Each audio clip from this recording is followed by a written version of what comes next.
தேவனுக்கு மகிமை உண்டாவதாக. தேவன் தாமே நம் மத்தியிலே எழுந்தருளி இருக்கிறதுக்காய் நான் தேவனை ஸ்தோத்தரிக்கிறேன். 2 சாமுவேல் 18ஆம் அதிகாரம் 33ஆம் வசனத்தை நாம் வாசிக்க கேட்போம். அப்பொழுது ராஜா மிகவும் கலங்கி கெவுனி வாசலின் மேல் வீட்டிற்கு ஏறி போய் அழுதான். அவன் ஏறி போகையில், என் மகனாகிய அப்சலோமே, என் மகனே, என் மகனாகிய அப்சலோமே, நான் உனக்கு பதிலாக செத்தேனானால் நலமாயிருக்கும். அப்சலோமே, என் மகனே, என் மகனே என்று சொல்லி அழுதான். இந்த சம்பவம் அவனுடைய வியாகுலத்தையும் அவனுடைய உணர்வுகளையும் வர்ணிக்கக்கூடிய வகையிலே அது எழுதப்பட்டிருக்கிறது என்று நாம் அறிந்திருக்கிறோம். அப்சலோம் என்ற தன்னுடைய குமாரன் மரித்தான் என்ற செய்தியை கேட்ட இடத்திலே தாவீது அவனுக்காக புலம்பி அழுததை இந்த வசனத்திலே நாம் வாசிக்க கேட்டோம். அவன் கவனி வாசலிலிருந்து ஏறி போகையில் அவன், அப்சலோமே என் குமாரனே, என் குமாரனாகி அப்சலோமே, என் குமாரனே அப்சலோமே, உனக்கு பதிலாக நான் மரித்திருந்தால் நலமாயிருக்கும் என்ற வார்த்தைகள். தாவீது மெய்யாகவே தேவனுடைய இருதயத்தை உடையவனாக இருந்தான் என்பதை காண்பிக்கக்கூடிய இடத்தில் தான் இந்த வசனங்கள் எழுதப்பட்டிருக்கிறது என்பதை நாம் தெரிந்து கொள்ள வேண்டும். தேவனுடைய இருதயத்துக்கு ஏற்றவன் என்று சாட்சி பெற்ற தாவீது மெய்யாகவே தேவனுடைய இருதயத்தையும் தெய்வீக சுபாவத்தையும் தெய்வீக தன்மைகளையும் உடையவனாக இருந்தான் என்பதுதான் இந்த வசனத்தின் கூற்றாக இருக்கிறது என்பதை நாம் தெரிந்து கொள்ள வேண்டும். தாவீதின் வாழ்க்கையிலே 2 சாமுவேல் 13ஆம் அதிகாரம் துவக்கி பிரச்சனைகள் தொடர்ச்சியாக நடந்து கொண்டிருக்கிறதை நாம் அறிந்திருக்கிறோம். அங்கே அவனுடைய 3 குமாரரும் அவனுக்கு விரோதமாக அவர்கள் கிரியை நடப்பிக்கிறதை நாம் அறிந்திருக்கிறோம். அம்னோன், அப்சலோம், அதோனியா என்ற 3 குமாரர்கள் தாவீதுக்கு விரோதமாக கிரியை செய்து கொண்டிருக்கிறார்கள். அம்னோன் என்பவன் பாவ மனிதன், அப்சலோம் என்பவன் பழைய மனிதன், அங்கே அதோனியா என்பவன் அங்கே சுயாதீனம் உள்ள மனிதன், அங்கே சுயாதீனம் உள்ள மனிதன் என்று நாம் பார்க்கிறோம். ஒரு பாவ மனிதன், ஒரு பழைய மனிதன், ஒரு புறம்பான மனிதனாகிய சுயாதீன சித்தம் என்ற இடத்திலே இவர்கள் 3 பேரும் தேவ சித்தத்துக்கு விரோதமாகவும் தேவன் ஏற்படுத்தின தலைமைக்கு விரோதமாகவும் அவர்கள் கிரியை செய்கிறதை நாம் அறிந்திருக்கிறோம். ஆனாலும் கூட தாவீது ஒரு தகப்பனுடைய இருதயம் உடையவனாக, ஒரு தெய்வீக தன்மை உடையவனாக தன் குமாரனுக்காக அவன் புலம்பி அழுததை தான் இந்த வசனத்திலே புலம்பி அவன் அழுததை தான் இந்த வசனத்திலே நாம் வாசிக்க கேட்டோம். தேவன் மனிதனை தன்னுடைய சாயலிலும் தன்னுடைய ரூபத்திலும் அவர் சிருஷ்டித்தார். தேவனால் சிருஷ்டிக்கப்பட்ட மனிதன் அவன் தெய்வீக சாயலையும் தெய்வீக ரூபத்தையும் தெய்வீக தன்மையும் அவன் பிரதிபலிக்கும்படியாக தான் தான் சிருஷ்டிக்கப்பட்டோம் என்பதை உணர்ந்தவனாக அறிந்தவனாக அவன் ஜீவிக்க வேண்டும் என்பதுதான் தேவனுடைய திட்டமாக இருக்கிறது என்பதை நாம் தெரிந்திருக்க வேண்டும். தேவன் தம்முடைய வார்த்தை மனிதனுக்குள்ளாக வைத்தார். அந்த வார்த்தையினாலே அவன் முழுவதும் நிரப்பப்பட்டிருந்தான். அந்த வார்த்தை அவனுக்குள் ஜீவனாய் இருந்தது. அந்த வார்த்தை அவனை நடத்தக்கூடிய இடத்துல இருந்தது. அந்த வார்த்தையின் மகிமையினால், அவன் தெய்வீக மகிமையினால் அவன் முடிசூட்டப்பட்டிருந்தான். தேவ மகிமை அவனை முழுவதும் அவனை அங்கே சூழ்ந்து இருந்தது என்று நாம் அறிந்திருக்கிறோம். இந்த மனிதன் விழுந்து போன இடத்திலே தேவன் அவனுக்காக பரிதபித்ததுக்கு நிழலாட்டமாக தான் நாம் இந்த 2 சாமுவேல் 18ஆம் அதிகாரத்தின் 32ஆம் வசனம் 33ஆம் வசனத்தை நாம் எடுத்துக்கொள்வோம். மனிதன் விழுந்து போன இடத்திலே மனிதனுக்காக தேவன் ஏற்படுத்தி வைத்திருக்கக்கூடிய முந்தின திட்டம்தான் கிறிஸ்துவை நமக்காக அவர் தந்தருளினது என்பதை நாம் தெரிந்து கொள்ள வேண்டும். அவர் தம்முடைய ஒரே பேரான குமாரனை நமக்காக தந்தருளி இவ்வளவாய் உலகத்தில் அன்பு கூர்ந்தார் என்று எழுதப்பட்டிருக்கிறது. அவர் நாம் பாவிகளாய் இருக்கையில், நாம் இருதயத்தில் திடனற்றவர்களாய் இருக்கையில், நாம் அவருக்கு சத்துருக்களாய் இருக்கையில் அவர் நமக்காக மரித்ததினாலே அன்பு என்னதென்று நாம் அறிந்திருக்கிறோம் என்று பவுல் அப்போஸ்தலன் எழுதுகிறார். இந்த தன்மை, இது தெய்வீக தன்மை. இந்த தகப்பனுடைய இருதயம் என்பது தேவன் கொடுத்த கொடை என்பதை நாம் தெரிந்து கொள்ள வேண்டும். தேவனுடைய இருதயத்துக்கு ஏற்றவனாக தாவீது காணப்பட்டான் என்பதற்கு இந்த வசனம் ஒரு நல்ல ஆதாரமாக இருக்கிறது என்பதை நாம் தெரிந்து கொள்ள வேண்டும். எப்படி விழுந்து போன மனிதனுக்காக தேவன் பரிதவித்தாரோ, எப்படி விழுந்து போன மனிதனுக்காக தேவன் அங்கலாய்த்தாரோ, எப்படி விழுந்து போன மனிதனுக்காக தேவன் ஒரு இரக்கம் உள்ளவராக அவர் தம்முடைய குமாரனையே நமக்காக பலியாக கொடுத்தார் என்பதை இந்த வசனத்தின் ஊடாக நாம் தெரிந்து கொள்ளலாம். தாவீதுடைய வாழ்க்கையிலே அநேக சத்துருக்களை அவன் சந்தித்திருக்கிறான். அவன் வீட்டிலும் கூட அவன் பலட்சியமாக நடத்தப்பட்டான் என்பதை நாம் எல்லோரும் அறிந்திருக்கிறோம். அவன் வீட்டிலே அவன்தான் கடைசியாக பிறந்தவன். அவன் வீட்டிலே அவன்தான் அற்பமாக எண்ணப்பட்டவன். அவன் வீட்டிலே அவன்தான் வித்தியாசமானவன். அங்கே சாமுவேல் அவர் வீட்டிலே ஒரு மனிதனை அபிஷேகம் பண்ணும்படியாக வந்த இடத்துல 7 பேரையும் கொண்டு வந்தார் தகப்பன். 8வது ஆளை அவர் மறந்து விட்டார். வீட்டில் ஒரு விசேஷம். வீட்டிலே தேசத்தின் மிகப்பெரிய தீர்க்கதரிசி வருகிறார். அவர் வந்து இங்கே அவர் வீட்டுக்கு வருகிறார் என்ற செய்தி கிடைத்த பின்பும் கூட தாவீது ஆள் அனுப்பி அழைக்கப்படவில்லை. நாம் மற்றவர்களால் புறக்கணிக்கப்படும் பொழுது தேவன் நம்மை நினைத்திருக்கிறார் என்பதை நாம் நினைவில் கொள்ள வேண்டும். நாம் மற்றவர்களால் உதாசீனப்படுத்தும் பொழுது நாம் தேவனுடைய பார்வையிலே மிகவும் விசேஷமானவர்கள் என்பதை நாம் நினைவு கூற வேண்டும் என்பதற்காக தான் இந்த சம்பவங்கள் எழுதப்பட்டிருக்கிறது. மற்றவர்கள் நம்மை உதாசீனப்படுத்தும் போது தேவன் நம்மேல் கரிசனை உள்ளவராக, அக்கறை உள்ளவராக இருக்கிறார். மற்றவர்கள் நம்மை இலக்காரமாக நம்மை புறக்கணிக்கும் பொழுது தேவன் நம்மேல் கருத்துள்ளவராக சேர்த்து கொள்ளும்படியாக இருக்கிறார் என்பதற்கு இந்த தாவீதின் வாழ்க்கை ஒரு சரியான முன்னுதாரணமாக இருக்கிறது.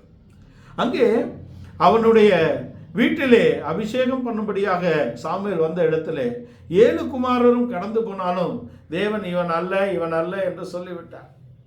இப்பொழுது தாவீதை அவனுடைய தகப்பன் ஆள் அனுப்பி அழைக்கும்படியாக சாமுவேல் சொல்லுகிறார். இவ்வளவுதானா அவன் குமாரர்?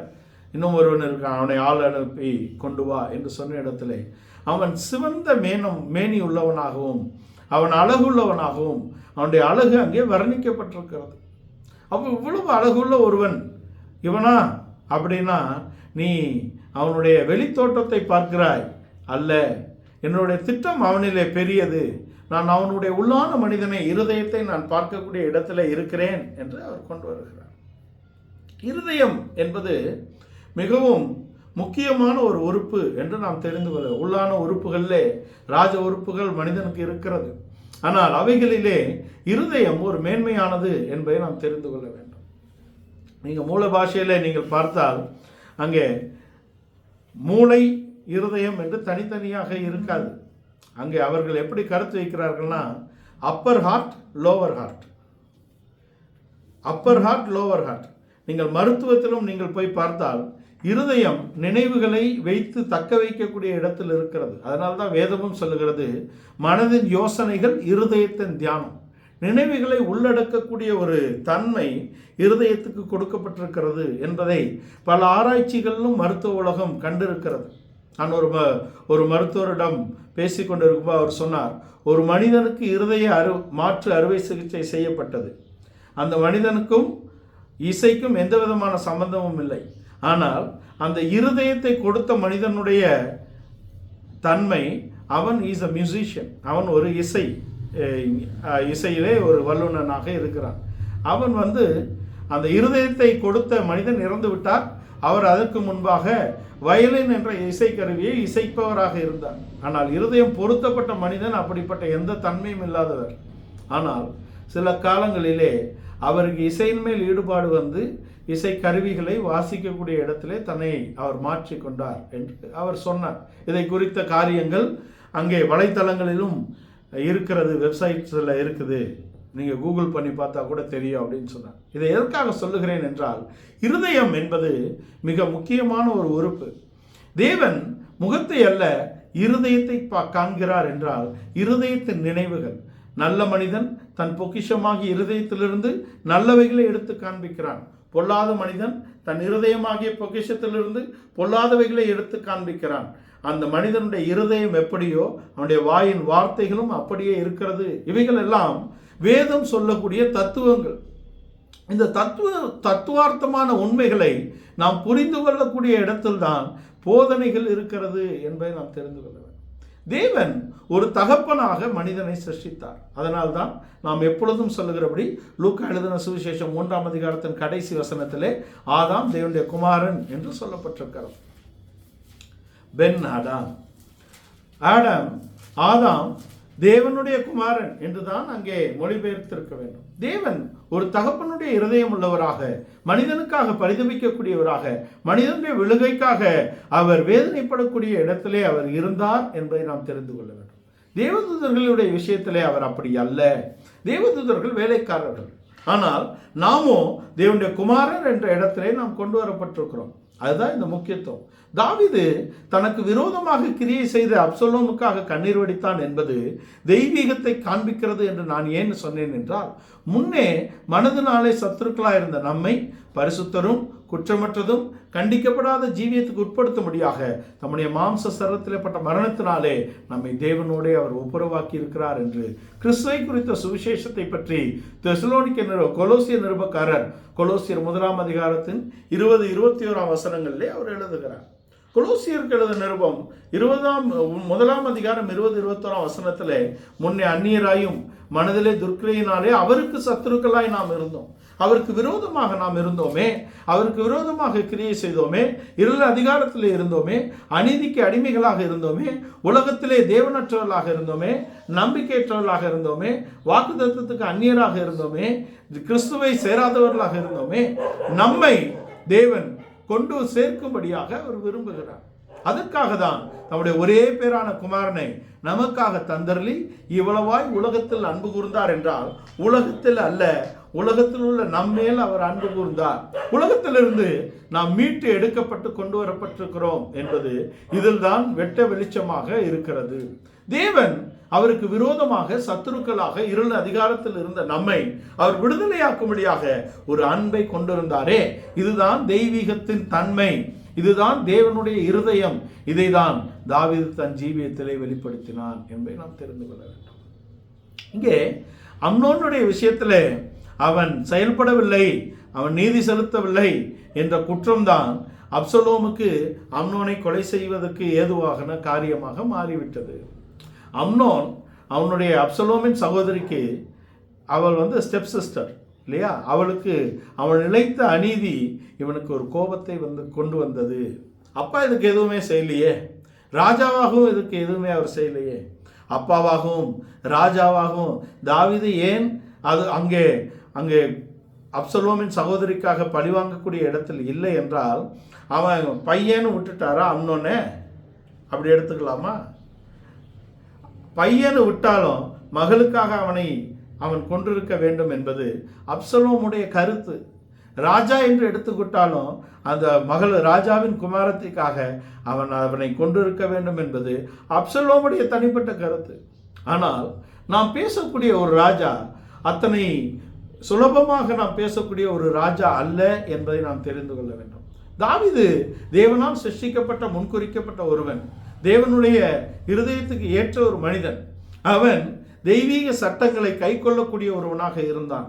ராஜாவாக வரக்கூடிய ஒருவன் எப்படி இருக்க வேண்டும் என்றால், மோசேயினால் கொடுக்கப்பட்ட ஆகமங்களை பிரமாணங்களை அவன் பிரதி எடுத்து அவன் இரவும் பகலும் அதை தியானம் செய்து தேவனுடைய ஜனத்தை நீதி விசாரிக்கக்கூடிய ஒருவனாக அவன் இருக்க வேண்டும் என்பதுதான் தேவனுடைய நீதியும் விருப்பமுமாக இருக்கிறது என்பதை அறிந்தவனாக அவன் அங்கே மோசேயின் ஆகமங்களை அவன் பிரதி எடுத்தவனாக இருக்கிறான்.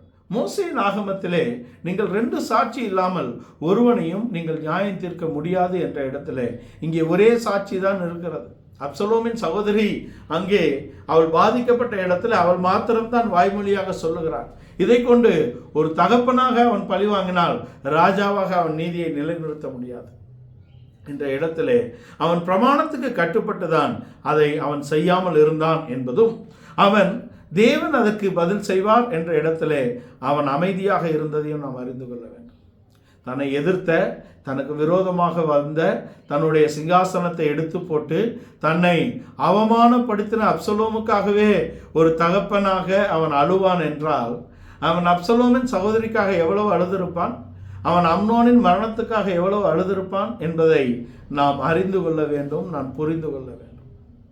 அவன் அப்சலோமின் சகோதரிக்காக கண்டிப்பாக அழுதிருப்பான். உனக்காவது சகோதரி, அவனுக்கு அவள் மகள் என்பதை நாம் நினைவில் வைக்க வேண்டும்.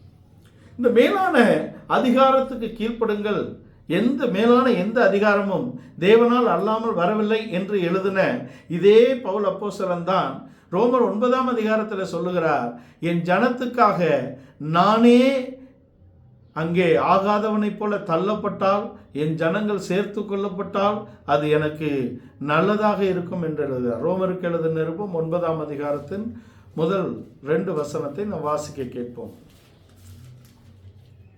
ரோமருக்கு எழுதின நிருபம் 9ஆம் அதிகாரம் 1ஆம் வசனம். எனக்கு மிகுந்த துக்கமும் இடைவிடாத மனவேதனையும் உண்டாயிருக்கிறது. எனக்கு மிகுந்த துக்கமும் இடைவிடாத மனவேதனையும் உண்டாயிருக்கிறது. நான் சொல்லுகிறது பொய்யல்ல. நான் சொல்லுகிறது பொய்யல்ல. கிறிஸ்துவுக்குள் உண்மையை சொல்லுகிறேன். கிறிஸ்துவுக்குள் ஒரு உண்மையை சொல்லுகிறேன். கிறிஸ்துவுக்குள் உண்மையை சொல்லுகிறேன் என்ற பரிசுத்த ஆவிக்குள் என் மனசாட்சியும் எனக்கு சாட்சி இருக்கிறது. மாம்சத்தின்படி என் இனத்தாராகிய என் சகோதரருக்கு பதிலாக நானே கிறிஸ்துவை விட்டு சபிக்கப்பட்டவனாக வேண்டும் என்று விரும்புவேனே. கிறிஸ்துவை விட்டு சபிக்கப்பட்டவனாக நான் வேண்டும் என்று விரும்புகிறேன் என்றால் அது எனக்காக அல்ல, என் மாம்சத்தின்படியான என் ஜனத்துக்காக என்று ஒரு தகப்பனுடைய இருதயத்தை அப்போஸ்தலனாகிய பவுல் இங்கே பிரதிபலிக்கிறார். என் ஜனத்துக்காக. இதே வாக்கியம்தான் யாத்திராகமும் 32ஆம் அதிகாரத்தின் 32ஆம் வசனத்தில் எழுதப்பட்டது. யாத்திராகமும் 32ஆம் அதிகாரம் 32ஆம் வசனம்.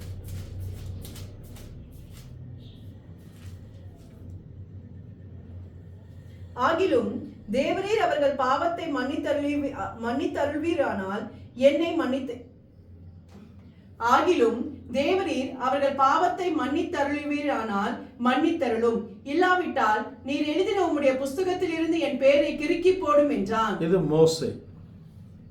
இது மோசேயுடைய வார்த்தை. இந்த ஜனத்தை நீர் மன்னித்தருளினால் மன்னித்தருளும், மன்னிக்கவில்லை என்றால் என் பெயரை புஸ்தகத்திலிருந்து கிறுக்கிவிடும். இது மோசேயின் இருதயமா அப்படின்னா, மோசேவுக்கு கொடுக்கப்பட்ட தெய்வீக இருதயம், மோசேக்கு கொடுக்கப்பட்ட அபிஷேகம். மோசே எகிப்திலே பிறந்தாலும் கூட அவன் தாயின் பாலை குடித்து வளர்ந்தவன் என்ற இடத்திலே ஒரு எபிரேய உணர்வு அவனுடைய அணுக்களிலே இருக்கிறது. அவனுடைய சரீரத்தின் எல்லா பகுதிகளும் ஒரு யூதன் என்ற ஒரு உணர்வோடு, ஒரு எபிரேயன் என்ற உணர்வோடு இருக்கிறது என்பதை அவன் அறிந்து உணர்ந்த காலத்திலே தான் அவன் யூதர்களுக்காக கிரியை செய்ய ஆரம்பிக்கிறான். ஆனால் அவன் தேவனை பரிபூர்ணமாக அறிந்து கொள்ளாத அந்த காலகட்டத்திலே பார்த்தீர்கள் என்றால், அவன் தன்னுடைய மாம்ச பலத்தினால் தன் ஜனத்தை விடுதலையாக்கும்படியாக எத்தனித்தான். அதுதான் அவன் ஒரு எபிரேயனுக்கு விரோதமாக இருந்த ஒரு எகிப்தியனை கொன்று போட்டதின் நோக்கம். ஆனால் அந்த மாம்ச பலத்தோடு வந்த அவனை எபிரேயர்கள் ஏற்றுக்கொண்டார்களா? இல்லை. மற்றொரு நாளில் ஒரு எபிரேயனும் சண்டை போடுகையில் இவன் போய் கேட்கும்போது அவன் சொல்கிறான், அந்த எகிப்தினை போல என்னையும் கொன்று புதைத்து விடலாம் என்று நினைக்கிறாயா அப்படிங்கிற கேள்வி. அவனுடைய மாம்ச பலம் இந்த ஜனத்தோடு அவனை சேர்க்காது. இந்த ஜனத்தை விடுதலையாக்கினாலும் அவர்கள் இவனை ஏற்றுக்கொள்ள மாட்டார்கள் என்பதை உறுதிப்படுத்தி அவன் அங்கிருந்து பயந்து ஓடுகிறான். அவனுடைய எகிப்தின் மேன்மைகள், அவன் கட்டின பட்டணங்கள், அவன் பெற்ற பெயர்கள், அவன் கற்ற கல்வி எல்லாம் அங்கே ஒன்றுமில்லாமல் போய்விட்டது. நாம் ஒரு நாள் இவைகளை உணர்ந்தால்தான் நாம் தெய்வீகத்தை அடைந்து கொள்ள முடியும் என்பதற்கு இவர்களெல்லாம் எடுத்துக்காட்டு. இந்த மோசே எப்படி கற்று தேர்ந்து பெயர் பெற்றவனாக இருந்தாரோ அதை போலவே கற்று தேர்ந்து பெயர் பெற்ற ஒருவர் தான் அப்போஸ்தலனாகிய பவுல். அவர் அப்போஸ்தல பட்டத்துக்கு வராவிட்டாலும் அப்போஸ்தல உத்தியோகத்தை அவர் பெற்றுக்கொண்ட மேன்மை என்னவென்றால், அவர் கற்று தேர்ந்து தன்னுடைய சகோதரர்களுக்குள்ளே மேன்மையாக இருக்கிறார். கலாத்தியர் நிருபத்தின் 1 அதிகாரத்தில் சொல்கிறார், என் வயதுள்ள யாராவது என்னை போல இந்த பிரமாணங்களை வாழ்ந்ததுண்டா? என்னை இந்த பிரமாணத்தில் குற்றப்படுத்தக்கூடிய ஏதாவது ஒரு காரியத்தை நீங்கள் காண முடியுமா? நான் என் தேவனுக்காக வைராக்கிய வாஞ்சியாக வாழுகிறேன் என்று அவர் சொல்லுகிறார். இவைகளெல்லாம் குற்றம் அல்ல, இவைகளெல்லாம் தெய்வீக செயல். என் ஜீவியத்திலே தேவன் கட்டளையிட்டவைகளை மாத்திரமே நான் செய்கிறேன். என் தேவனுக்காக நான் வைராக்கியமாக இருக்கிறேன். ஆனால் அவைகள் தேவனுடைய சபைக்கு விரோதமாக இருந்தாலும், என் தாயின் கருவில் இருந்தது முதல் என்னை முன்குறித்து என்னை கொண்டு வந்த தேவன் என்னை இப்பொழுது விடுதலையாக்கி இந்த விடுதலையின் மகிமையான சுவிசேஷத்தை உங்களுக்கு சொல்லும்படியாக என்னை வைத்திருக்கிறார் என்பது அப்போஸ்தலனுடைய பவுலுடைய கூற்றாக இருக்கிறது. தேவன் ஒரு பிதாவாக தன்னுடைய குமாரனாகிய மனிதனை மீட்டெடுக்கக்கூடிய இடத்திலே அவர் சித்தம் கொண்டு அவர் கிரியை நடப்பிக்கிறார் என்பது இவர்கள் மூலமாக அது தெரிகிறது. மோசே எப்படி அவன் தன் ஜனத்துக்காக நானே என்னுடைய பேரே கிறுக்கப்பட்டு போகட்டும் என்று பேசுகிறான் என்றால் அது தெய்வீகம் அபிஷேகம் அவனுக்கு கொடுக்கப்பட்டிருக்கிறது. அந்த தெய்வீகம் தான் அவன் வெளிப்படுத்தக்கூடிய வார்த்தையாக இருக்கிறது. அதனால தான் சொல்லுகிறார், என்னை போல ஒரு தீர்க்கதரிசி எழும்புவார், அவர்தான் உங்களை மெய்யான விடுதலைக்கு கொண்டு வருவார். அதனால தான் பவுல் அப்போஸ்தலன் அங்கே எபிரேய நிருபக்காரர் எழுதும்போது சொல்லுகிறார், யோசுவா உங்களை அங்கே யோசுவா உங்களை ரெஸ்ட்டுக்கு கொண்டு வந்திருந்தால், இளைப்பாறுதலுக்கு உட்படுத்தி இருந்தால் இன்னொரு நாளை குறித்து அவர் பேச வேண்டாமே. அப்போ மெய்யான இளைப்பாறுதல் கிறிஸ்துவின் மூலமாக வருகிறது. கிறிஸ்து நம்மை மீட்கும்படியாக தம்மை பலியாக ஒப்பு கொடுத்தார் என்பது தம்முடைய சித்தத்தை அவர் பலியாக்கினார் என்று எபிரேய நிருபக்காரர் 10ஆம் அதிகாரத்தில் எழுதுகிறார். உலக தோற்றத்துக்கு முன்பாகவே அவர் தம்முடைய சித்தத்தை பலியாக்கினார். அவர் சித்தத்தை பலியாக்கினதினாலே நாம் மீட்கப்படுகிறோமா? அல்ல. அவருடைய பலியினாலே அவர் வேத வாக்கியத்தின்படி மரித்து, வேத வாக்கியத்தின்படி அடக்கம் பண்ணப்பட்டு, வேத வாக்கியத்தின்படி உயிரோடு எழுப்பப்பட்டார் என்று 1 கொரிந்தியர் 15ஆம் அதிகாரத்தில் சொல்லப்பட்டிருக்கிறது. அவர் வேத வாக்கியத்தின்படி மரித்தார் என்ற இடத்திலே அவருடைய மரணத்தின் ஆசீர்வாதம் நம்மை நீதிமான்களாக்கி இருக்கிறது. அவருடைய ரத்தத்தினாலே நாம் விலைக்கு பெறப்பட்டிருக்கிறோம். அவருடைய விலையேறப்பட்ட ரத்தத்தினாலே தம்மை விலைக்கிரயமாக நமக்கு கொடுத்து நம்மை மீட்டு கொண்டிருக்கிறார். இருள அதிகாரத்திலிருந்து, அங்கே உலகத்தின் கிரியைகளிலிருந்து பாவ மனிதன், பழைய மனிதன், புறம்பான மனிதன் என்பவைகள் அழித்து உள்ளான மனிதனில் பலப்படும்படியான கிருபை இயேசு கிறிஸ்துவினாலே நமக்கு கிடைக்கிறது. அந்த அபிஷேகம் கிறிஸ்துவினாலே நமக்கு கிடைக்கிறது என்பதை நாம் புரிந்து கொள்ள வேண்டும். அவருடைய ரத்தத்தினாலே நீதிமான்கள் ஆக்கப்பட்டாலும் அவருடைய ஒரே பலியினாலே எப்பொழுது நாம் பூரணத்தை அடைந்து கொள்வோம் என்றால், எபிரேய நிருபக்காரர் 10ஆம் அதிகாரத்தில் சொல்லுகிறார், பரிசுத்தமாக்கப்பட்டவர்களை ஒரே பலியினாலே பூரணப்படுத்துகிறார். பரிசுத்தமாக்கப்பட்டவர்கள் தான் ஒரே பலியினாலே பூரணமாக்கப்பட முடியும் என்பதை நாம் பார்க்க போகிறோம். இந்த தாவீது சரியாக தேவனுடைய இருதயத்தை வெளிப்படுத்தினான் என்பது அப்சலோம் அவனுக்கு விரோதமாக இருந்தாலும் அப்சலோமுக்காக அவன் கண்ணீர் விட்டதை காண்பிக்கிறது என்றுதான் நாம் ஆரம்பித்தோம். அதை நாம் முடித்துட்டு இதுக்கு வருவோம். இப்ப தேவன் மனிதனை மீட்டெடுக்கும்படியான திட்டத்தை அவர் வைத்திருக்கிறார். அந்த திட்டத்துக்கு நிழலாட்டமாக, கிறிஸ்துவுக்கு முன்னடையாளமாக பல பேர் இருக்கிறார். மோசேயை கிறிஸ்துவோடு ஒப்பிடலாம், யோசேப்பை கிறிஸ்துவோடு ஒப்பிடலாம், இல்லையா? இப்படிப்பட்ட ஒப்பனைகள் முன்னதாக வைக்கப்பட்டிருக்கிறது என்பதை நாம் தெரிந்து கொள்ள வேண்டும். தாவீதை இப்ப இயேசுவுக்கு தான் ஒப்பிடுகிறோம். உனக்கு பதிலாக நான் மரித்திருந்தால் என்பது தெய்வீகத்தை தான் அவன் வெளிப்படுத்தினார் என்பதை நாம் கொண்டு வருகிறோம். மனிதன் தன் நிலை இழந்த தன்னுடைய நிலையை அவன் இழந்து விழுந்து போன இடத்தில் தான் தேவன் அவனை மீட்டெடுக்கும்படியாக அவர் விரும்புகிறார். சவுலுக்காக அழும்போது அவர் இப்படி அழலையே, உமக்கு பதிலாக நான் மரித்திருந்தால். சவுல் பையன் யோனத்தானுக்காக அழும்போது உனக்கு பதிலாக நான் மரிப்பேன் என்று சொல்லவில்லையே. ஆனால் இங்கே உனக்கு பதிலாக நான் மரித்திருந்தால் நலமாயிருக்கும் என்பது தேவனுடைய சித்தத்தை அவன் வார்த்தையினாலே வெளிப்படுத்துவதற்கான ஒரு முன்னுதாரணமாக இருக்கிறார் என்பதை நாம் தெரிந்து கொள்ள வேண்டும்.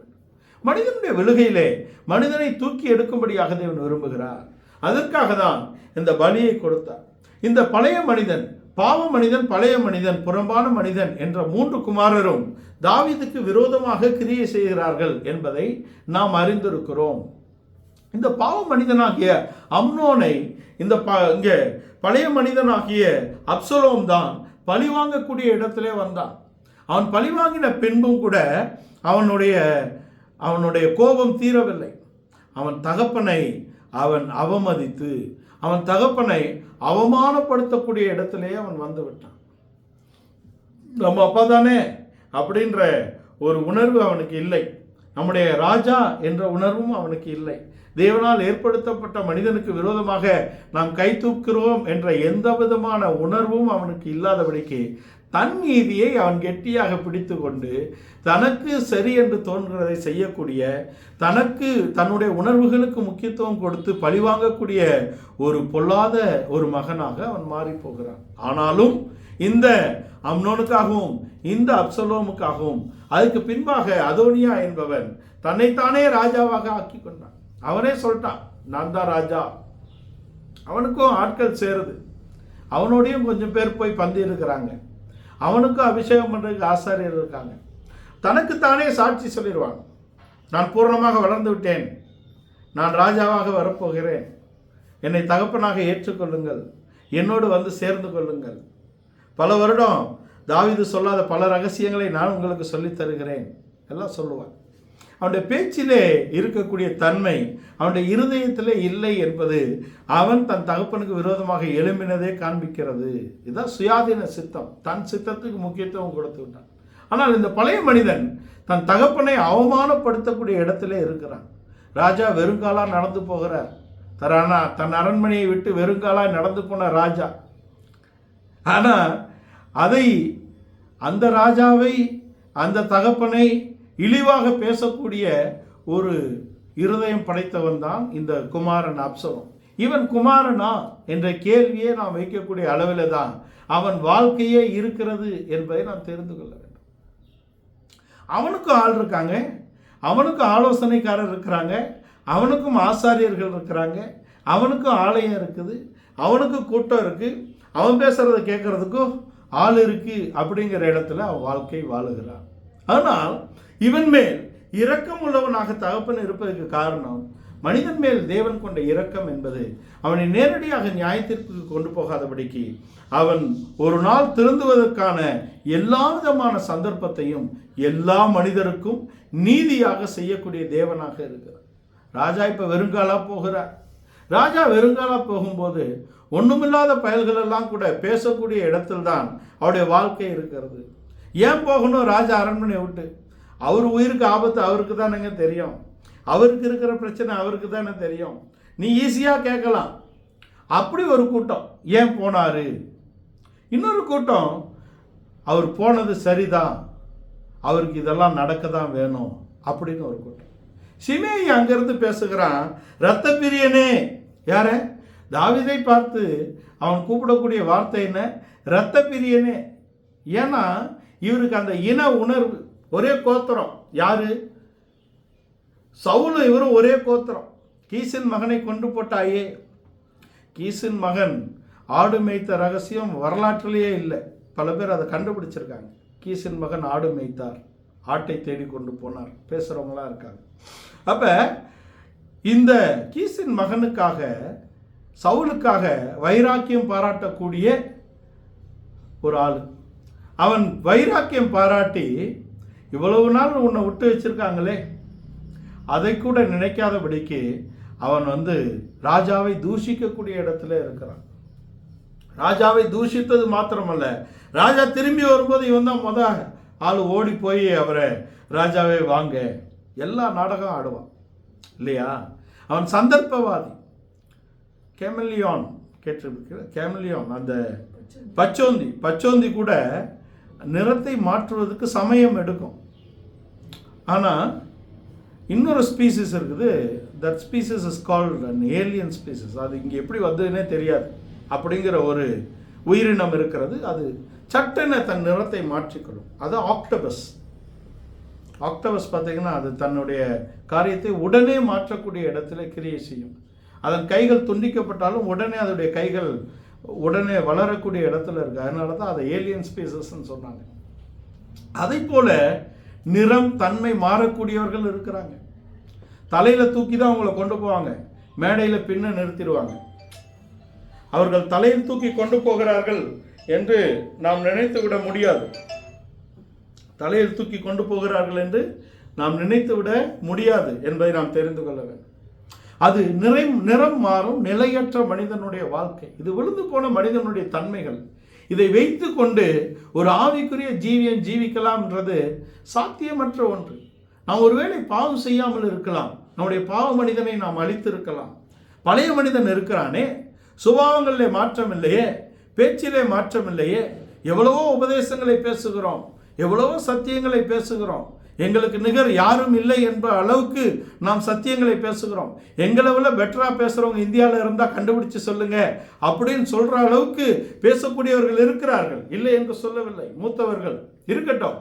ஆனால் உங்கள் சுபாவங்கள் மாறலையே, உங்களுடைய தன்மைகள் மாறவில்லையே. இயேசு கிறிஸ்துவின் தன்மை நம்முடைய ஜீவியத்தில் வெளிப்படாத வரைக்கும் நாம் பெற்றிருக்கக்கூடிய அபிஷேகத்தின் நிறைவு வந்தடையவில்லை. அவர் பாடுபட்ட போது பயமுறுத்தவில்லை என்று சொல்லப்பட்டிருக்கிறது. அங்கே பைலட்டுக்கு முன்பாக நல்ல சாட்சி சொன்னார் என்று சொல்லப்பட்டிருக்கிறது.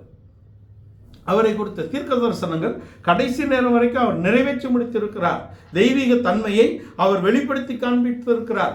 ஒரு முறை அல்ல மன்னியும் என்று அவர் சொன்னது, பல முறை அவர் மன்னியும் மன்னியும் என்று தொடர்ச்சியாக சொன்னதுதான் கள்ளனுடைய இருதயத்தை தொட்டது. அப்ப நம்முடைய வாழ்க்கையிலே நாம் பரிந்து பேசுகிறவர்களாக இருக்கிறோமா அல்லது பாரபட்சம் பார்க்கிறவர்களாக இருக்கிறோமா? அதுதான் பரிசுத்தம் என்ற இடத்துக்கு கொண்டு வருகிறேன். பாவ மனிதன் நம்முடைய வாழ்க்கையில் இல்லை. பழைய மனிதன் இருக்கிறானே, சுபாவங்களில் மாற்றம் இல்லையே. மற்றவர்களை ஏளனமாக பேசுகிறோமே, மற்றவர்கள் நம்மை மதிக்க வேண்டும் என்று நினைக்கிறோம், நாம் மற்றவர்களை மதிக்கிறது இல்லை.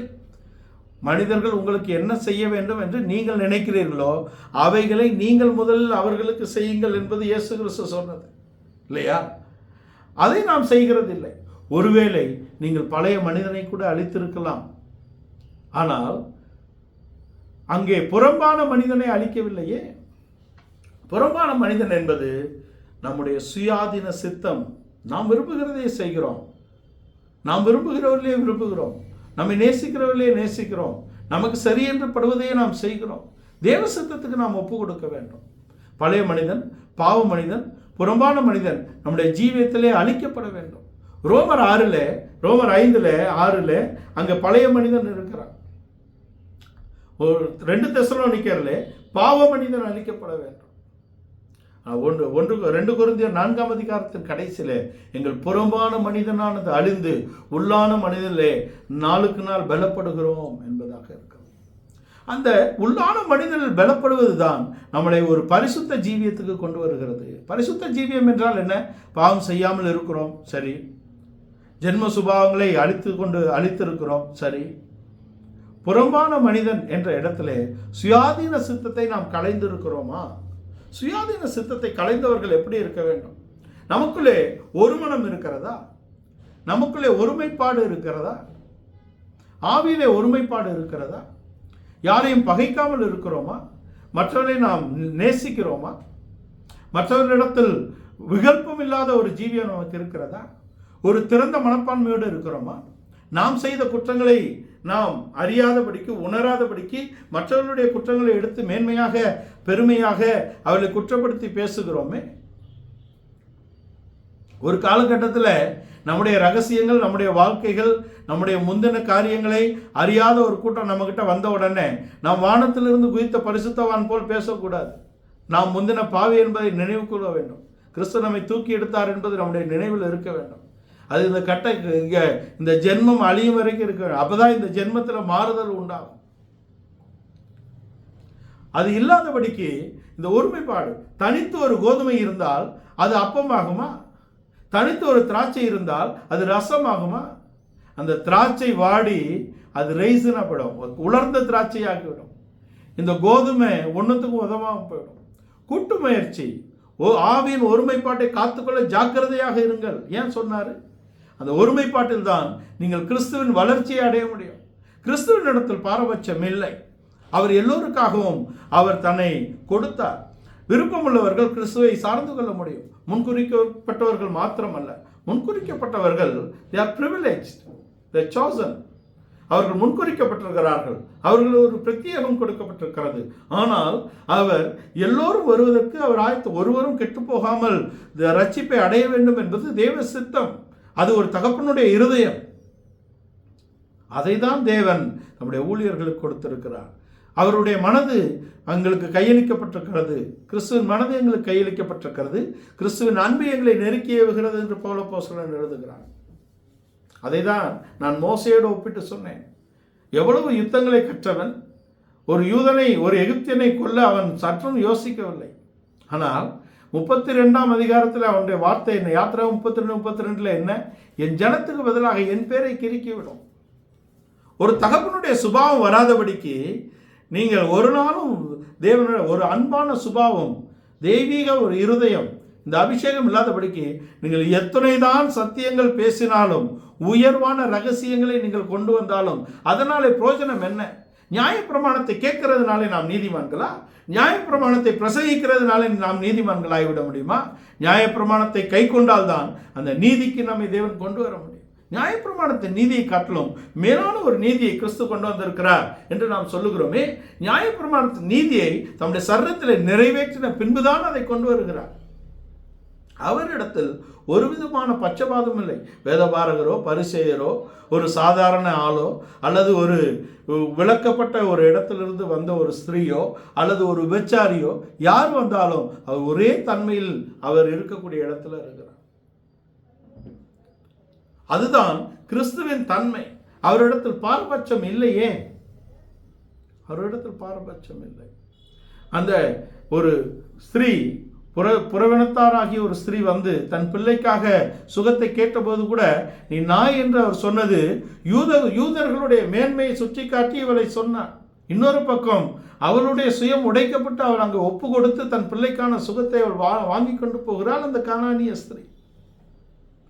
தேவன் நம்முடைய வாழ்க்கையில் அனுமதிக்கக்கூடிய பிரச்சனைகள் for the betterment of your personal spiritual life, உங்களுடைய பிரத்யேகமான தனித்துவமான ஆவிக்குரிய வாழ்க்கையின் வளர்ச்சிக்காக தான் இவைகள் எல்லாம் இருக்கிறது. சாத்தானும் கூட அவருடைய கையிலே ஒரு கருவியாக தான் இருக்கிறார். அதன் மூலமாக வாழ்க்கை தான் செவ்வைப்படுத்தப்படுகிறது. யோபுடைய வாழ்க்கையை எடுத்துக்கொள்ளுங்கள்.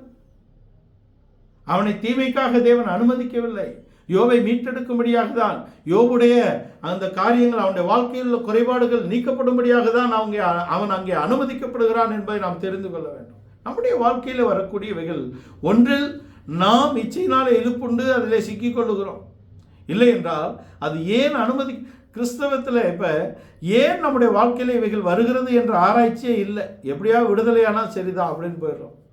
அதல்ல, நம்முடைய வாழ்க்கையில் ஏன் வருகிறது என்ற முகாந்தரத்தை நாம் அறிந்து கொள்ள வேண்டும். தெய்வீக தன்மையை தாவீது வெளிப்படுத்தினது போல நாம் வெளிப்படுத்துகிறோமா? உனக்கு அடுத்தவனை சிநேகித்து உன் பகைஞனை பயப்பாயாக என்பது பூர்வத்தாருக்கு கொடுக்கப்பட்ட நீதி. ஆனால் நான் உங்களுக்கு சொல்லுகிறேன், உங்கள் பகைஞரை நேசியுங்கள். உங்களை சபிக்கிறவர்களுக்காக, உங்களை பயக்கிறவர்களுக்காக, உங்களுக்கு விரோதமாக கிரியை செய்கிறவர்களுக்காக நீங்கள் விண்ணப்பங்கள் வேண்டுதல்கள் செய்யுங்கள் என்று இயேசு சொன்னார். இப்படி நீங்கள் செய்கிறதுனாலே என்ன நடக்குது? நீங்கள் பிதாவுக்கு குமாரர் என்று உங்களை பிரதிபலிக்கிறீர்கள். உங்கள் சத்துருக்களுடைய தலையிலே தளரை கொட்டுகிறீர்கள். இன்னா செய்தாரை ஒருத்தல் அவர் நான் நன்னயம் செய்து விடல். குரல் சொல்லுதே, குரலை விடவா நீதி குறைந்து விட்டது வேதத்தில்? இல்லையே. குரலை காட்டிலும் மேன்மையான நீதிகள் சொல்லப்பட்டிருக்கிறது. குரலில் உள்ள நீதியை இங்கிருந்து எடுத்த டெரிவேட்டிவ் தான் சொல்லலாம். மனிதத்துக்கு மேன்மையான தத்துவங்களை வாழ்ந்தும் உபதேசித்தும் போயிருக்கிறார் நம்முடைய கர்த்தராகிய இயேசு கிறிஸ்து. அதனால்தான் தாவீதுடைய வாழ்க்கையில அவனுடைய சத்துருக்கள் எல்லோரும் அழிந்து போனாலும் அவனுடைய சிங்காசனம் நிலைத்திருக்கக்கூடிய இடத்துல தேவன் கொண்டு வந்தார். அம்னோன் அழிந்து விட்டான், அப்சலோம் அழிக்கப்பட்டு விட்டான். அப்சலோமுடைய நிலைமை பாருங்களேன், எவ்வளோ அழகுள்ளவன்.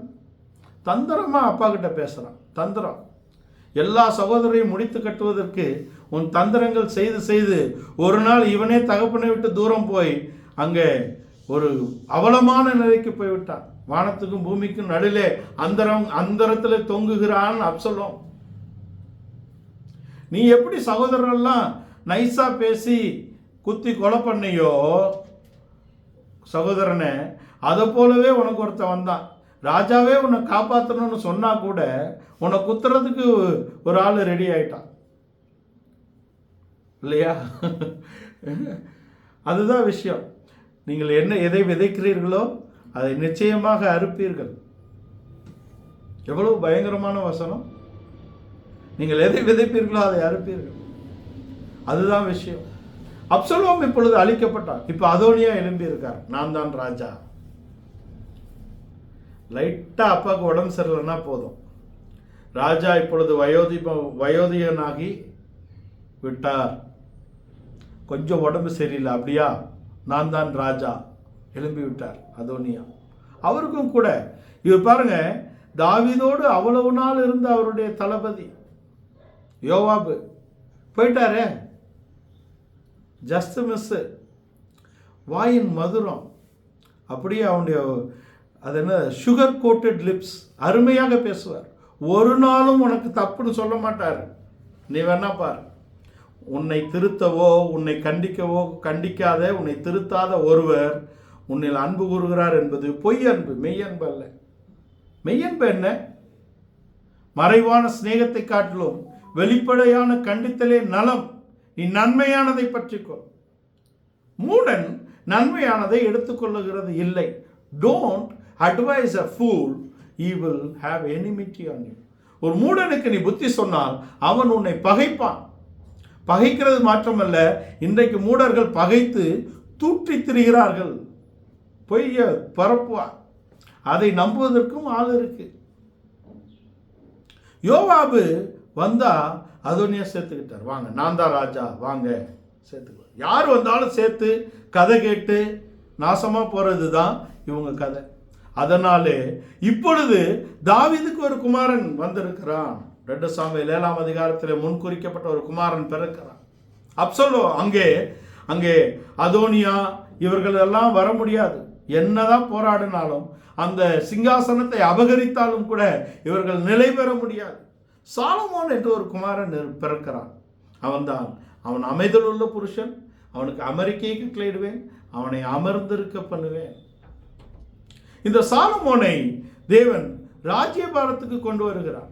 இந்த சாலமோனை ராஜ்யபாரத்துக்கு கொண்டு வரக்கூடிய இடத்துல தாவீதை நாம் மீண்டும் தேவனுக்கு அங்கே கிறிஸ்துவுக்கு முன்னடையாளமாக நாம் அவரை காண்பிக்கும்படியாக விரும்புகிறோம். ராஜா உயிரோடு இருக்கும்போதே ராஜா தன்னுடைய கழுதையின் மேல் சாலமோனை அமர வைத்து, தான் உயிரோடு இருக்கும்போதே தன் சிங்காசனத்தின் மேல் சாலமோனை அமர வைக்கிறார் என்பதை நாம் தெரிந்து கொள்ள வேண்டும். என்னிடத்தில் வந்து என் நுகத்தை ஏற்றுக்கொண்டு என்னிடத்தில் கற்றுக்கொள்ளுங்கள், நான் உங்களுக்கு இளைப்பாறுதல் தருகிறேன். கழுதை என்பது தன்மை, மீக்னஸ். தாவீதுடைய தன்மையை உடைய ஒரு குமாரனாக அங்கே சாலமோன் தான் தலையெடுக்கிறார் என்பதை நாம் தெரிந்து கொள்ள வேண்டும். அந்த சிங்காசனத்தை உயிரோடு இருக்கும் பொழுதே அவனுடைய சிங்காசனத்தை அவர் கொடுக்கிறார்.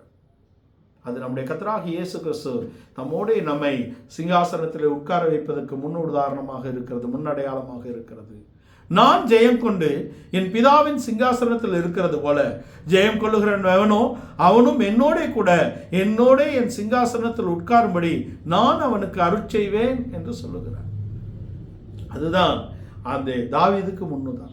இந்த சாலமோன் தலையெடுத்த பின்பு அவன் சமாதானத்துக்குரியவனாக இருக்கிறான் என்றாலும் கூட அவனுக்கு கொஞ்சம் டாஸ்க் எல்லாம் வச்சுட்டு போறார். இன்னார் இப்படிலாம் பார்க்கணும் அப்படின்னு. சிமேயி அவன் இப்படியும் அடிப்பான், அப்படியும் அடிப்பான். இந்த பக்கமும் சேம் சைட் கோலர்ஸ் சொல்லுவாங்க இல்லையா, ஃபுட்பாலில் தெரியாமல் அவங்க சைடே கோல் அடி, சேம் சைட் கோலர்ஸ். அந்த மாதிரி இவன் கொஞ்ச நாள் இப்போ சவுலுக்காக வைராக்கியமாக தாவீதை விரோதித்து பேசினான். அப்படியா? அந்த வைராக்கியத்தோடு நீ மரித்திருக்கணும் இல்லையா? தாவீது திரும்பி வராருன்னு உடனே ஓடி ராஜாவே நீங்கள் இரக்கமாக இருக்கணும். ராஜா ஒன்றும் பேசிக்கல. அப்படியா, சரி. அவர்கிட்ட நீங்கள் எப்பொழுதும் எது சொன்னாலும் அப்படியா, சரி, நல்லது, உலகத்திலே இல்லையே இதை போல உண்டா, இதுதான் சரி அப்படின்ட்டு போயிடுவார். அப்படின்னா அவருடைய தன்மை அப்படி. அவர் உன்னை விரோதிப்பது இல்லை, அதற்காக நீ செய்வதெல்லாம் சரி என்று இல்லை.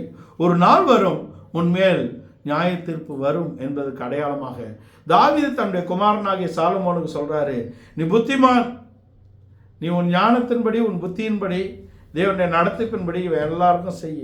யோவாபை கணக்கு வச்சுக்கோ, சிமேயை பார்த்துக்கோ, எல்லாம் சொல்லிட்டு போயிட்டார். இவன் ராஜாவை தூஷித்தவன் ஒரு நாள் அங்கே தேவனை தூஷிக்கிறவனோடு ஒன்று சேருவான் என்பது சிமேயுடைய வாழ்க்கையிலே நாம் கற்றுக்கொள்ளக்கூடிய சத்தியமாக இருக்கிறது. ஒரு நாள் ராஜாவை தூஷித்தானே, இரத்த பிரியனே என்று தாவீதை அழைத்தவன் இன்னொரு நாள் தேவனை தூஷித்த கோலியாத்துடைய ஊருக்கு தான் போறான். காத்தூரில் போய் தான் பிடிபடுகிறான். அவனுடைய வேலைக்காரர் காத்தூருக்கு ஓடி போனார்கள் என்று சொன்ன உடனே எருசலேமை விட்டு போகக்கூடாது என்ற ராஜாவின் கட்டளையை மீறி அங்கிருந்து காத்தூருக்கு போகிறான். காத்தூர் என்பது தேவனை தூஷித்த கோலியாத்துடைய ஊர். அங்கே ஏன் உனக்கு கனெக்ஷனு அப்படின்னா, அங்கே ஏன் கனெக்ஷன்னா, அவன் ராஜாவை பேசினது போல ஒரு நாள் தேவனை தூஷிக்கிறவனோடும் சேருவான் என்பதற்கு தான் காத்தூர் என்று குறிப்பிடப்பட்டிருக்கிறது. இதெல்லாம் நாம் அறிந்து கொள்ளக்கூடிய சத்தியங்களாக இருக்கிறது என்பதை நாம் தெரிந்து கொள்ள வேண்டும். நாம் தெய்வீகத்துக்கு முக்கியத்துவம் கொடுக்க வேண்டும். தேவனுக்கு பயப்படும் காரியங்களுக்கு நாம் முக்கியத்துவம் கொடுக்க வேண்டும். தேவனுக்கு நாம் கனத்தை கொடுக்கக்கூடிய இடத்திலே நாம் முக்கியத்துவம் கொடுக்க வேண்டும் என்பது நமக்கு கொடுக்கப்பட்ட இந்த உபதேசத்தின் சாராம்சமாக இருக்கிறது. தெய்வீக தன்மையை அவன் வெளிப்படுத்தினான் தாவீது. ஒரு மனது அவனுடைய வாழ்க்கையில இல்லை, ஆனால் அவனுடைய குடும்பத்தில் இல்லை. அவனுடைய குமாரனாகிய சாலமோனுடைய காலத்தில் அவன் அரசியலுக்காக எல்லாவற்றையும் சமாதானத்துக்குள் கொண்டு வரக்கூடிய ஒரு குமாரனாக இருந்தார் என்பதை நாம் தெரிந்து கொள்ள வேண்டும். நம்முடைய வாழ்க்கையில கூடுமானால் யாவரோடும் சமாதானமாய் இருங்கள். கூடுமானால் யாவரோடும் சமாதானமாய் இருங்கள். கூடுமா? கூடாது. நீங்க 1000 முறை அன்போட அவர்களை உறவின் முறை சொல்லி அழைத்தால் கூட வாயினாலே சேர்ந்து இருதயத்தினாலே பயப்பார்கள். நான் சமாதானத்துக்காக என் வாயை திறந்தேன், அவர்களோ யுத்தத்துக்கு ஆயத்தமானார்கள் தாவீது சொல்லுகிறார். அவருடைய சங்கீதங்களை நீங்கள் வாசித்தால் பாதி அவருக்கும் மீதி கிறிஸ்துவுக்கும் எழுதியிருப்பார். எல்லாமே அவருக்கு எழுதினது அல்ல, அதை நாம் புரிந்து கொள்ள வேண்டும். பாதி தனக்கு எழுதியிருப்பார். அவருடைய சூழ்நிலைகள் கிறிஸ்துவோடு ஒத்து வரக்கூடிய இடத்தில் இருந்ததினாலே அவைகள் மீதி தீர்க்க தரிசனங்களாக அது கணிக்கப்படுகிறது, அது எடுத்துக்கொள்ளப்படுகிறது. நீங்கள் எவ்வளவுதான் நீங்கள் போய் கிட்டி சேருங்கள், அவர்கள் இதில் தங்கள் மனதை கொண்டு யோசிப்பார்கள். இதனாலே இவருக்கு என்ன லாபம், எதற்காக வருகிறார், அப்படிதான் சிந்திப்பாங்க. ஒருமுனைப்பாட்டை குறித்த எந்த விதமான அறிவும் இல்லை, எந்த விதமான மனதும் அவர்களுக்கு இல்லை. ஆனால் ஒரு மனதில் தான் நாம் தேவ சித்தத்தை நிறைவேற்றி பரிசுத்தமாக்கப்படுகிறோம் என்பதை நாம் தெரிந்து கொள்ள வேண்டும். பரிசுத்த ஸ்தலத்துக்குள்ளே கொண்டு வரக்கூடிய அப்பமானது அது இடித்து மாவாக்கப்பட்டால்தான் அப்பமாக சுடப்பட்டு அது பரிசுத்த ஸ்தலத்துக்குள்ளே கொண்டு வரப்பட முடியும் என்பதை நாம் தெரிந்து கொள்ள வேண்டும். அந்த பரிசுத்தமாக்கப்பட்டவர்களை தான் ஒரே பலியினாலே தேவன் பூரணப்படுத்துகிறார் என்று கொண்டு வருகிறார். பரிசுத்தமாக்கப்படுதல் என்றால் என்ன என்றால், நாம் பாவம் செய்யவில்லை, சரி, பாவ மனிதன் இல்லை, பழைய மனிதன் இல்லை, புறம்பான மனிதனை அழித்திருக்கிறோமா? சுயாதீன சித்தம் என்பது தேவனுக்கு எப்பொழுதும் விரோதமாகவே இருக்கிறது. பாவ மனிதனை அழித்த உடனே பரிசுத்த ஆவி நமக்கு ஊற்றப்படுகிறது. ஞானஸ்தானம் என்பது ஒரு அடக்கம். நாம் நீதிக்கு பிழைக்கத்தக்கதாக, அநீதிக்கு பாவத்துக்கு நாம் மரிக்கிறோம், நீதிக்கு பிழைத்திருக்கிறோம். அப்ப the first step in Christianity, கிறிஸ்துவுக்குள்ளான கிறிஸ்தவத்திலே முதல் படி என்பது நாம் மரிக்க வேண்டும். நம்முடைய பாவ மனிதன் மரித்து விட்டான், நம்முடைய பழைய மனிதன் மரிக்க வேண்டும். நம்முடைய பழைய மனிதன் மரித்து நம்முடைய புறம்பான மனிதன் அழிக்கப்பட வேண்டும் என்பதற்காக தான் பரிசுத்தாவின் அபிஷேகம் நமக்கு கொடுக்கப்பட்டிருக்கிறது. பரிசுத்தாவின் அபிஷேகம் தனித்தனியாக கொடுக்கப்பட்டிருந்தாலும் அது ஒருங்கிணைந்த கிறிஸ்துவின் சரீரமாகிய சபைக்கு தான் ஊற்றப்பட்டிருக்கிறது என்பதை நாம் தெரிந்து கொள்ள வேண்டும். நாம் தனித்தனியாக இருந்தால் கிறிஸ்துவின் சரீரத்தின் அவயவம் என்ற இடத்தில் தான் இருப்போம். கிறிஸ்துவின் சரீரமாகிய சபை என்று நாம் வர வேண்டும் என்றால் ஒருங்கிணைய வேண்டும் இல்லையா?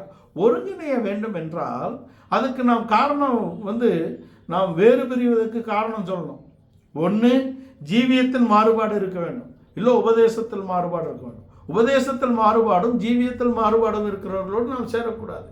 ஆனால் நாம் இப்பொழுது ஏன் சேராமல் இருக்கிறோம் அப்படின்னா, எனக்கு பிடிக்கல, எனக்கு செட் ஆகலை அப்படிங்கிற சுயம் இருக்கிறது.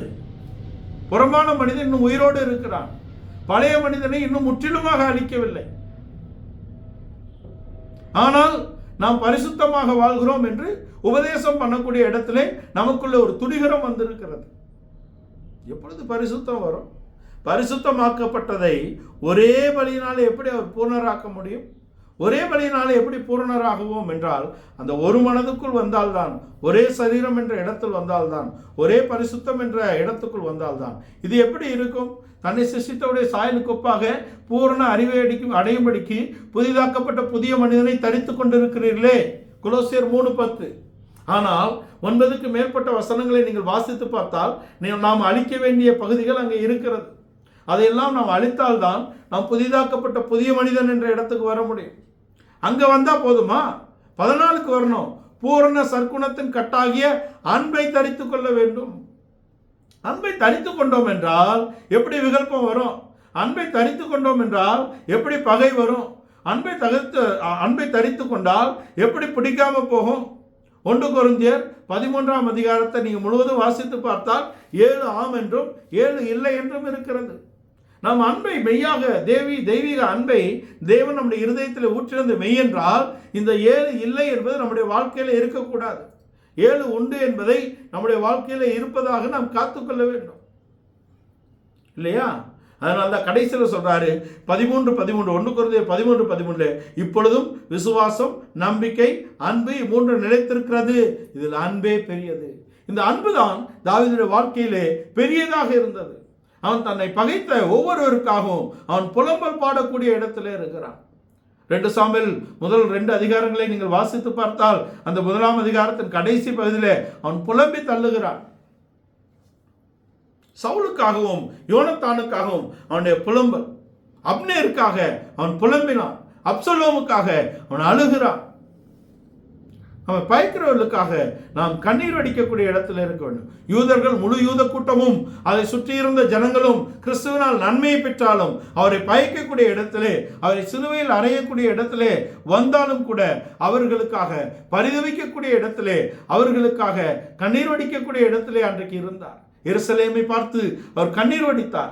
எருசலேமின் கூட்டத்தை பார்த்து எனக்காக கண்ணீர் சிந்தாதபடிக்கு உங்களுக்காகவும் உங்கள் பிள்ளைகளுக்காகவும் கண்ணீர் சிந்துங்கள் என்று சொன்னார். ஏனென்றால் அவர் நம்மேல் அன்பும் கரிசனையும் உள்ள தேவனாக இருக்கிறார். மனிதன் விழுந்தான் என்ற இடத்திலே அவருடைய வேதனையை வெளிப்படுத்தக்கூடிய இடத்தில்தான் இவைகள் எல்லாம் வேதத்திலே பதிவு செய்யப்பட்டிருக்கிறது, எழுதப்பட்டிருக்கிறது என்பதை நாம் உணர்ந்து கொள்ள வேண்டும். தேவன் நம் மேல் வைத்த முன்குறிப்பு இருக்கிறது, தேவன் நம்மை அழைத்த அழைப்பு இருக்கிறது, தேவன் நமக்கு கொடுத்த அபிஷேகம் இருக்கிறது. மூன்றையும் நாம் சிந்தையில் கொண்டவர்களாக நாம் எதற்காக சிருஷ்டிக்கப்பட்டோம், நாம் எப்படி ரட்சிக்கப்பட்டோம், தேவன் நம்மை அபிஷேகித்தது நோக்கம் என்ன என்பதை நாம் உணர்ந்தவர்களாக தெய்வீகத்தை வெளிப்படுத்தக்கூடிய இடத்துல இருக்க வேண்டும். எப்படி தாவீதுடைய வாழ்க்கையிலே அவன் கிறிஸ்துவின் தன்மைகளை அவன் வெளிப்படுத்தினாரோ அதை போலவே அதை காட்டிலும் மேன்மையாக நாம் வெளிப்படுத்தக்கூடிய இடத்தில் தான் நமக்காக அவருடைய ரத்தம் சிந்தப்பட்டிருக்கிறது, நமக்கு அவருடைய அபிஷேகத்தின் நிறைவு கொடுக்கப்பட்டிருக்கிறது. அதை நாம் ஊன்றி அதிலே நாம் வளரும்படியாக அப்போஸ்தல உபதேசம் நமக்கு கொடுக்கப்பட்டிருக்கிறது. எங்கள் சுவிசேஷத்தினாலே நீங்கள் கிறிஸ்துவின் மகிமையை அடைந்து கொள்ள முடியும் என்று 2 தெசலோனிக்கர் 2ஆம் அதிகாரத்தின் 14ஆம் வசனத்தில் சொல்லுகிறார். 2 Thessalonians 2:14 எங்கள் சுவிசேஷத்தினாலே நீங்கள் கிறிஸ்துவின் மகிமையை அடைந்து கொள்ள முடியும். அப்படி அடையாவிட்டால் நமக்கு ஒரு நியாயத்தீர்ப்பின் நாள் வைக்கப்பட்டிருக்கிறது என்று ரோமர் 2ஆம் அதிகாரத்தின் 16ஆம் வசனத்தில் சொல்லுகிறார். தேவன் இயேசு கிறிஸ்துவை கொண்டு மனுஷருடைய அந்தரங்கங்களை குறித்து நியாயத்தீர்ப்பு கொடுக்கும் நாளிலே அது விளங்கும் என்று சொல்லப்பட்டிருக்கிறது. நமக்கு இந்த நாளிலே சொல்லப்பட்ட உபதேசங்களுக்கு நாம் முற்றிலுமாக நாம் ஒப்பு கொடுப்போம். தாவீது தன்னுடைய வாழ்க்கையிலே தன்னை பகைத்த ஒவ்வொருவருக்காகவும் அவன் பரிதவித்தான், கண்ணீர் வடித்தான், தேவனிடத்தில் அவன் மன்றாடினான் என்பதை நாம் அறிந்து கொள்கிறோம். அவன் பயங்கரை குறித்து எழுதினவைகளை பெரிதாக்க பேசக்கூடியவர்கள் இருக்கிறார்கள். ஆனால் அது ஆவிக்குரிய ரீதியிலே பார்க்கக்கூடியதாக இருக்கிறது.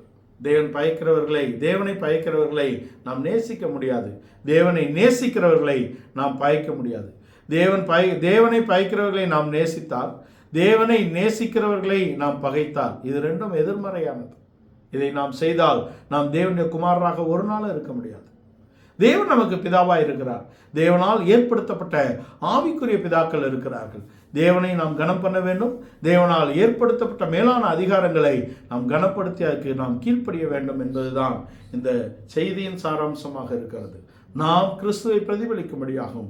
கிறிஸ்து அந்த மேலான அதிகாரத்துக்கு கீழ்ப்பட்டது மாத்திரமல்ல, எல்லோர் மேலும் அவர் அன்புள்ளவராக, அவர் மற்றவர்களுக்காக பரிதவிக்கிறவராக இருந்தது போல நமக்காகவும் அவர் பரிதவிக்கிறார், நமக்காக பரிந்து பேசுகிறார். தேவனால் முன்குறிக்கப்பட்டோம் என்று சொல்லக்கூடிய நாம் தேவனால் நேசிக்கக்கூடியவர்களை பயக்கக்கூடிய இடத்திலும், தேவனை பயக்கக்கூடியவர்களை நேசிக்கக்கூடிய இடத்திலும் ஒரு நாளும் இருக்க முடியாது.